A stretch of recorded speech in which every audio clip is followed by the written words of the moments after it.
আজকে এখানে উপস্থাপন হচ্ছে যে একটি লটারি সিস্টেম, যেটা হলো আসলে ত্রাণ সমিতি।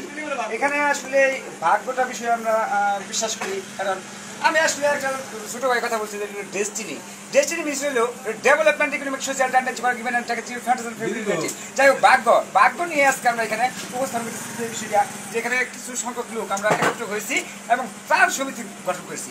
সে ত্রাণ সমিতিতে দেখা যাক কে কার ভাগ্যে আজকে সেই নামটা উঠে আসে। তো আসলে যে আমার ক্যামেরাম্যান উনি অবশ্যই প্রত্যেকটা লোকে এই জিনিসটা শুরু করে দেখান। আমরা এখানে অনেকেই একত্রে হয়েছি এবং এই ত্রাণ সমিতি এখন আসলে আমরা ত্রাণে যাবো, কার লটারির মাধ্যমে কার নামটা আসলে উঠে আসে আর কে হতে পারে আজকে বিজয়ী এবং ভাগ্যবান ব্যক্তি।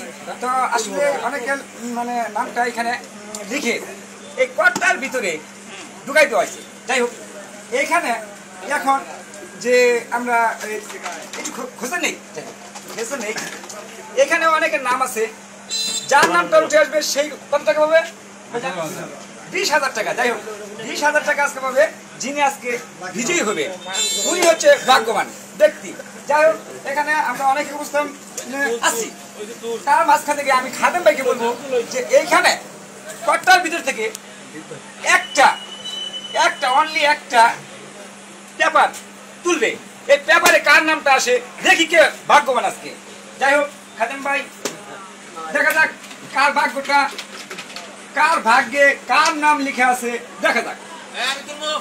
যাই হোক, ইনি আসলে যেটা আমি বলতেছি, এখন এখানে উপস্থাপন হচ্ছে যে ময়মনসিংহ জেলার অন্তর্ভুক্ত মুক্তাগাছা থানার 2 নং বড়গ্রাম ইউনিয়নের 7 নং ওয়ার্ডের একজন লোক, উনি আগামী দিনে ভবিষ্যৎ চেয়ারম্যান হবে। যাই হোক, এই চেয়ারম্যানকে আমন্ত্রণ জানাচ্ছি। চেয়ারম্যান সাহেব, যেহেতু এখানে যেহেতু ত্রাণ সমিতি গঠন করা হয়েছে আর